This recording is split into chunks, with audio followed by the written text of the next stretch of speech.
Good afternoon. This is Graham McConnell, who's been told to pronunciate better. I take your feedback, so thank you. To all your fans out there. To all you fans, thanks, Dad. This is 7th, 8th, 9th, who knows, episode of Blueies and Shoeys. We've had a few comments on why I call it Blueies and Shoeys. We've been called the non-hairy bikers or the shit banter brigade.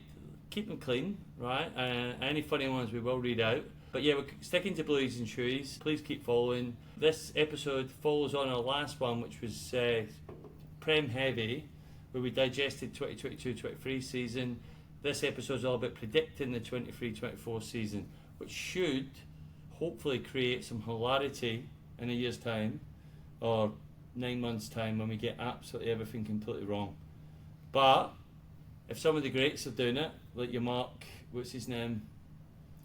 The Man United guy who comes home from the pub. Goldbridge. Goldbridge. If Goldbridge can do his predictions, we can do our predictions. Steaming. We've had a couple, only in good honour. I think we should probably have a shoey. I think we're both probably behind on shoey bets, so I think we'll this. Let's just down you can. This year. Down you can, right? Year, have you brought a shoe, have you? This year we'll keep a same better shoe. record. Same shoe. A better record. I thought we had a nice clean shoe. It's still my old shoe. Brilliant. Do you want to go first or should I? I'll go first, yeah, because I guess it's going to be cleaner than the second one, right? Okay, here we go. This is a full can.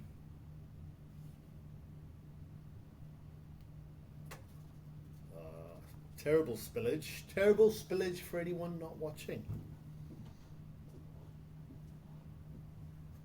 Really hard. Not bad, mate, not bad.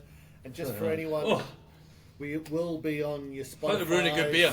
We are sponsored by Young Henry's Natural Lager at the moment. How to ruin it is to drink it out of a shoe. Just so you know, best lager in the world. Please drink it responsibly. 10 at a time.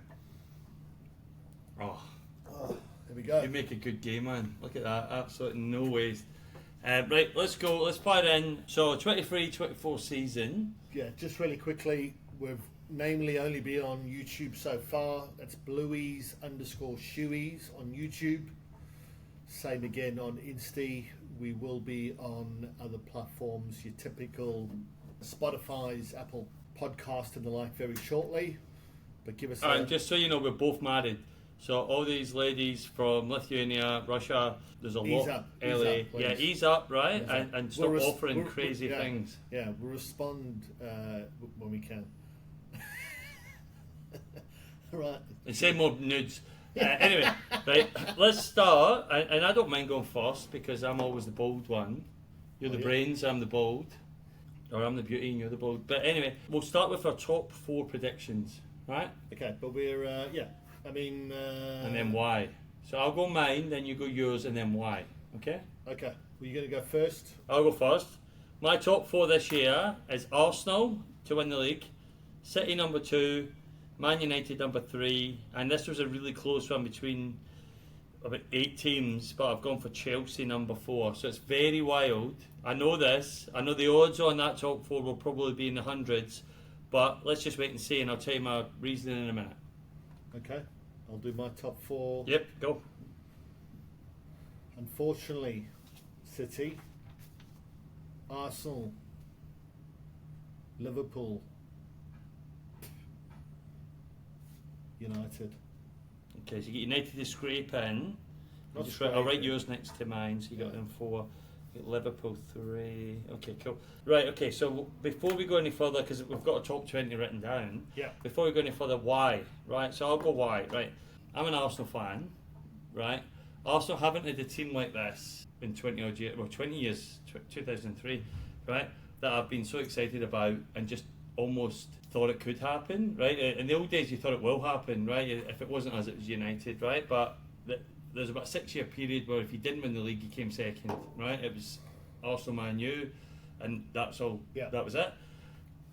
20 years since I felt this confident, and I said it earlier in the podcast that I didn't have Arsenal coming in the top 4 last year. I hoped them to get 4th, to almost win the league, 4 or 5 games out, have it still in their hands, and obviously they choked and lost it. But to do so well, and then in the transfer window do as well as they've done so far, in my opinion, proper go out there and give it a bash and buy some really good players, I think as an Arsenal fan, now obviously everyone says City's got the best team, they just won the treble, why would you not pick City? I'm not picking them because I'm an Arsenal fan, and I think this is as close as we'll ever get to being a real title contender. So you've got to back your team. So I'm backing them this year. Now if they lose, so you're going heart over head. yes, but only because in the last 20 years I've never had an opportunity where heart over head was as close, right? Because heart over head is insanity, right? To say Newcastle win the league this year or Villa win the league this year is insanity, right? Arsenal came bloody close last year, and then I've went and bought some seriously good players. I think the squad now looks really good across every position. City will probably win it, but I've got to tip Arsenal. If I don't tip them now, I would never tip them. So I'm going Arsenal first. City's not my number 2 because obviously you're not going to assume they're going to drop. If everyone's expecting to win the league, so I'm expecting someone to pip them. So they're obviously going to run them close. So City's my number 2. I've gone United number 3, and again, let's just chat on those two because I've just got those two swapped around. Okay. So I think no team has ever won the Premier League 4 years in a row. Okay. So Has there been a better team though? Good point. Good point. And United's treble winning team wasn't going for 4 in a row. No. Right? Because it did win the league the next year. Yeah. So there's my kind of correspondence. Now I get like there's this maybe possible hoodoo with 3 and out, right? Yeah. But most of those 3 and outs, if you go do the research, the team that won it 3 in a row wasn't the strongest of the 3 years they won it. Yeah. Whereas City coming in here are coming in with a treble winning team, best striker in the world. Yeah, but let's look into that then. 100% right. Albeit, I'd say the quietest transfer window I've ever seen City. Yeah, I agree. But we are sitting on we're sitting on the 9th of So we're talking 9th from, of August, talking 2023. from the 9th of August. I'm looking at my watch that hasn't moved for about 7 years. And they've only spent a cool 80 million on one defender. On one defender. So I do believe, I think Mahrez 30 plus goal involvements last year. Who else? Gogdogan had. Gundogan, who turns into Zidane in the last end of the season. Yeah, he had 25 goal involvements last year. So you're taking 50, 60 goal involvements out of the team. You're talking about a record that's never been beaten before, and you're talking about a team that's coming off the treble, which from a history perspective, it's hard to replicate. Now you've got the manager that should be maintaining the standard. However, you've still picked them though. I've still picked them. However, I do believe it'll be close as long as Arsenal can pretty much replicate what they did last year in terms of the lack of injuries. So I know you're talking about. Well, Arsenal lost the league when you're talking about one player. Salah. No, I mean, listen, Man U lost the league, and so when you go back over the years and you go, Man U never won 4 in a row, right? Cantona was a reason, right? The fly kick and the suspension cost them the 4 in a row, right? The Rio Ferdinand drug test cost them 4 in a row, right? The selling Stam and Beckham, right, cost them 4 in a row. There's always been a reason why they actually didn't get 4 in a row. Sure, and this might be cities with the selling of Mahrez and. But I mean, listen, I've gone for Arsenal, but you're now convincing me to go for City because the more you talk about it, the more I think Pep will want to break that record. He wants to break every record. Yeah, but of course he'll want to break it. But I'm saying these are the things to consider as far as why City will find it. Right. Harder than they've ever found it. Yeah, I agree. But can I ask you a question, right? When you've had your best quarter ever in recruitment, right? Your absolute maximum, which I believe is, I think it's 52k, right? Big quarter. Big, huge quarter, right? Now, all jokes aside, anyway, when you've had your biggest quarter ever, you don't follow up with a better one, right? Because you're dreaming about the success you just had, everything came together, the luck, the skill, the hard work, and you're dreaming about the paycheck, and you're probably spending that paycheck, and you do not go record quarter to record quarter, right? It just doesn't happen, right? Now that's our profession, right? And soccer is a wee bit different. You can go 1 in a row, 2 in a row. Bayern's on 10 in a row. Celtic did 9 in a row. Rangers did 9. You know what I mean? Yeah. You can do it, but as Pep said, you've got to change the team. You've got to motivate everyone up because they haven't done. They haven't done that. Yeah. So so every team comes to a point now where maybe at one window. I mean, I think Liverpool for a long time were possibly until Brighton this last year. Don't get me wrong, City aren't far behind. As best run club in the world. I think City between Liverpool. Between would you agree? And again, it's difficult for you to be fair because of your hatred towards Liverpool. But would you agree that they were overperforming, right? Because they played the same 11 for about 3 or 4 years, and then they burst last year. They burst. I know, but the reality is they would go into market and get their players early. They would very well run club, very well run, extremely well run. They've now the sporting directors or whoever you want to phrase. I think they've had a fair bit of churn there. They were saving, putting their money in the long-term investment account, a long-term savings account to go out and get Bellingham, and then realised actually we need 3 players after. I think Bellingham would have been as good as the 3 they've got. But well, yeah, I mean, so the reality is now that they've had the churn, now the Saudi league is come into play and taken 3 defensive midfielders and the 3 most experienced players out of their ranks. There's a huge gap at Liverpool. We'll get to Liverpool. Yeah, I was going to say we're still talking about Arsenal City. But yeah, I think the reality is, all clubs go through a certain period where there's a bit of a dip. I dare say, is this considered a dip from City, considering they've only signed 1 player and he's apparently world-class centre-half. We'll wait and see. He is very good, but the one thing I'd say is in all the big games he's ever played, World Cup, semis, Champions League quarters against City, 5-0 City, he's been Messi ripped to pieces against, Argentina, Croatia. In the big games, he's been found wanting, and obviously you're paying a lot of money, but let's go back to Maguire and players like you pay what you have to pay to get the player you want, and that's just the way it is. That's the game. If I was Guardiola going in to play for Guardiola, right, I think you couldn't be a better coach who will get the best out. Yeah, maybe this year, but next year definitely. I think City are going to have 2. I think City and Liverpool are both going to probably play a slightly different formation than they've played before. I think we'll see Alvarez deployed a lot more. I think so as well. Yeah, I think so. And I also think we have to see what's. I think this is the make or break season for Foden. Yeah. Foden. In this day and age, right, Fergie was the king of squad rotation. He invented it, right? Having 25 players on a bench, all happy, whether they come on in the last minute or they're just happy to be there for the team, right?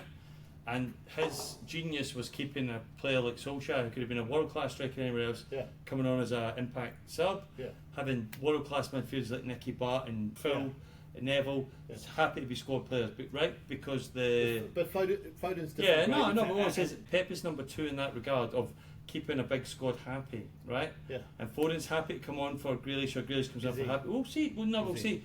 But to your point, Alvarez he's a World Cup winning champion, treble winning champion. Is he going to be happy? Always been Haaland's understudy, and I think you will see a lot more of Alvarez this year, either starting in front of Haaland coming off the bench and rotating them both in the same number 9 position, or against the weaker teams playing 2 up top.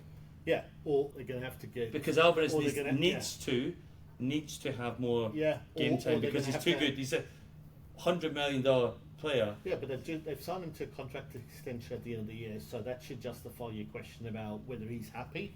No, of course. But also, you're talking about a homegrown player. You're talking about. We're talking about Foden again. You're talking about a player that English fans would have been saying is the next Gaza in terms of. But then they signed the next Gaza ahead of him, so they've got the 2 next Gazas. They've got Grealish, who the market loves more, the media loves more, and I'll be honest, is probably a better player, right?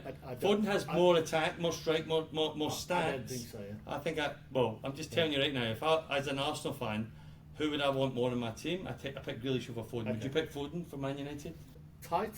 Take Foden. Put it this way: Foden played 2 less games last year, scored 10 more goals. Yeah, which is insane, right? And relatively same assists. So 2 less games, 10 more goals, and was considered a bad season for Foden, as in he was overlooked, didn't play.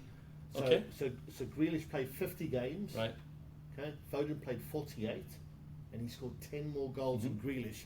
And Grealish is the messiah. I don't get the hype. I love Grealish as a player and as a person.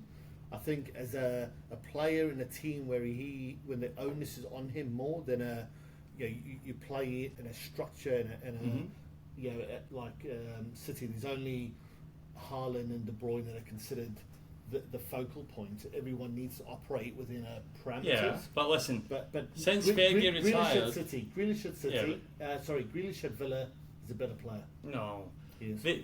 Grealish at Villa stood out more because he was a gold statue in a crap team, right? Yeah. Villa have improved. Yeah. Villa are a much better team now. So if Grealish went back to that team, he'd probably still be the best player. Yeah, but there's a much better array of players around him now, right? Now, the onus is still more on. Sorry, but hear me out, right? Pep Guardiola is the governor, right? Since Fergie gone, Pep does what he does and says what he wants, right? Pep started the season last year and said, we are going to feed the goat, which is Haaland, right? We're going to feed him, right? Get down the wing, pass, right? The first 6 games in the Premiership, I think Foden had maybe 8 or 9 goals, right? He got a hat-trick against Man United. Pep didn't like it. Right? Not because he's scoring goals, because he's doing the opposite to what he asked. He asked, get to your byline, give it to Haaland, right? That's the system I want to work. Yeah, now, Foden, being such a great player and a very mercurial talent, didn't listen. And he went, beat the man, shoot, and he scored loads of goals. But he found his time on the bench much more extensive. You don't think those two were interlinking well between Haaland and... I get your point. I don't. I thought those listen, two interlinked. What I think doesn't matter, right? Yeah. But I do know that... That's why you're on a podcast. Of course, but what I'm saying is... so I think Grealish has definitely followed the rules more than Foden has, right? And that's why he's had more game time, right? Now, is Foden a better player than Grealish? I honestly don't think so. Debatable. Right? But is he in my opinion, is he a better finisher? Definitely. Right? A better goal scorer? Definitely. But he's, in my opinion, Foden's a high-playing winger / number 10, right? / number 10, right? Grealish, to me, can play left midfield, right midfield, winger, number 10, right? I think there's more. I'm just saying, I think there's more to him. Centre mid, right? I think Grealish is more. Foden can play anyway, mate. He's a genius. Okay. He's a genius. Anyway, let's move on. Okay. Should we cut it here? Just a quick one. No, we won't cut it here. A quick one on Arsenal, though, because we haven't spoken about Arsenal. Another year under Arteta. I think they're going to be better off. Definitely. Better off. They've certainly in defence with Timber, should be extra cover. I'm yelling Timber. I'm yelling Timber. So that should provide extra cover. I think a big one is. I was a wee bit concerned. I'll just tell you right now. I was a wee bit concerned. He played left back last week, but I know Zinchenko was playing Save Ukraine. He's injured. No, he was away for the Chelsea game with the Ukraine fundraiser, which is fine. Awesome. But Timber for me is the right back / centre back. Yeah. To see him at left back, hopefully that's not a sign of things to come, because I want Zinchenko playing. A couple of the fans I've seen, don't get me wrong, AFTV, that's something special. So those fans. Take it with a big pinch of salt, but they were saying that he's coped very well at left back in a couple of the pre-season games. The reality is that's what Arteta wants, is guys that are versatile. Yeah, 2 or 3 positions each. Smaller squad. So I think a big thing is actually keeping Partey, because I think when Rice was linked, Xhaka was always going. Partey was going to go to Italy. I think, as an Arsenal fan, I think they wanted both. I think they wanted both Caicedo and Rice in the new midfield, right? When they realised Caicedo wasn't going for any less than 80 to 90, and they knew that Rice was going to be 105, they realised that we can't get both, right? And Partey became much more important to keep, right? Yeah. But I think if you could have, and listen, the proof's in the pudding, and I've had it wrong a million times, but I think spending 40 million on a sub goalie, Rayo, is mental. And even if he turns out to be number 1, I still think it's mental, because Ramsdale's great. Okay, right? But just hear me. Yeah. So they wanted Caicedo, and Partey was highest bidder, will let him go, right? And that's fine. They've realised, and this is good management from Edu and from Arteta, we're not getting him for less than 80, 90. We can't afford that, and he's not worth it. Let's keep Partey. And you're right, Partey's key now. It wouldn't have been key if you get Caicedo, right? Who, by the way, I think Caicedo... He's brilliant. Mate, I reckon if But he's not Kante or Makaleli. I He's think- brilliant, I think he but will do. I think he's as good as that. I think in 10 years' time, if he stays in the Prem for 10 years, I Are reckon we he'll- talking about him the same ilk as I Makaleli? reckon he'll go down as Kante. one of the best ever players in the Prem. He's good, He is, but you don't think he's overs at 80, 90? he's mate, you're buying a guy who's what 21. Everyone's over. Which is why he's overs. Yeah, of course he is, but that's a reality. By Kane for 80, 90 at the moment, right? Who's got 10 years experience. Grealish is still not worth 100 mil, but that's the reality of what you've got to So do. going back to Man City, right? Let's keep going. Rice isn't worth that. Yeah, but I that's think the you have to reality. play overs because he's English. Got to. Can't say there's not English, he's Ecuadorian, right? And you're still paying 90. I know, but the It's guy's mad. an absolute machine. Proofs in the Absolute pudding, machine. proofs in the pudding. So a quick one.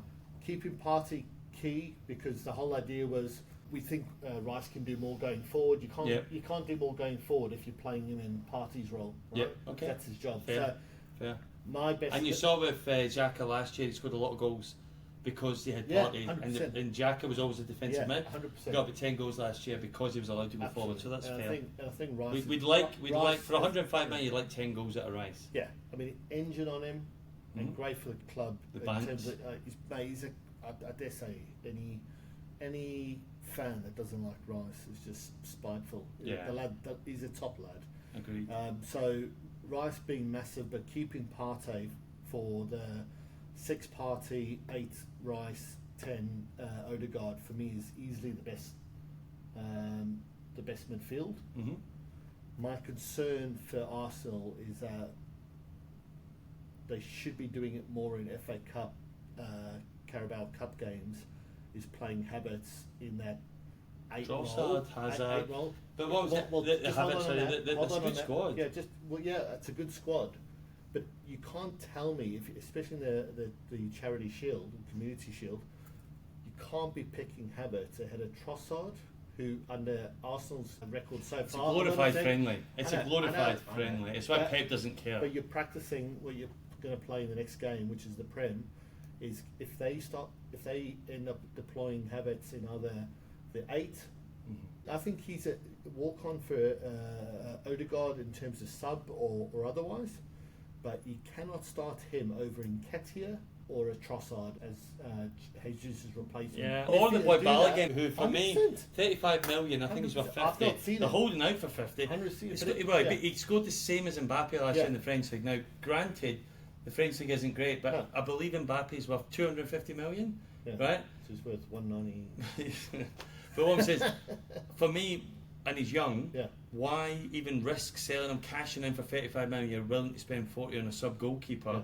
Keep him, especially when, as much as Jesus is amazing, he's always injured, right? And Ketia might not be the guy that's going to win you the league, Yeah. right? In my opinion, I don't think he is. But Balogun could be, with a decent season under Arteta. I've not seen him, Could- but the point He's remains. fast, he's tall. Yeah, like- but the point remains for me is, are you now, because you've spent the Havertz thing for me is a punt, right? I think all Arsenal fans will admit. 65's Right. overs It's for, a for heavy him. I punt, think it's overs. right? But And you so- remember, you and used to so- talk about him when he beat Rangers, Yeah. when he played for Bayer Leverkusen. so, he was like 19, there's a and player he there. looked at what? I mean, he There's a looked at player next there, world class but- player. but he's not- Chelsea ruined him. They did. They did. But for me, he's a 10, right? And he's not ahead of Out of 10? Odegaard.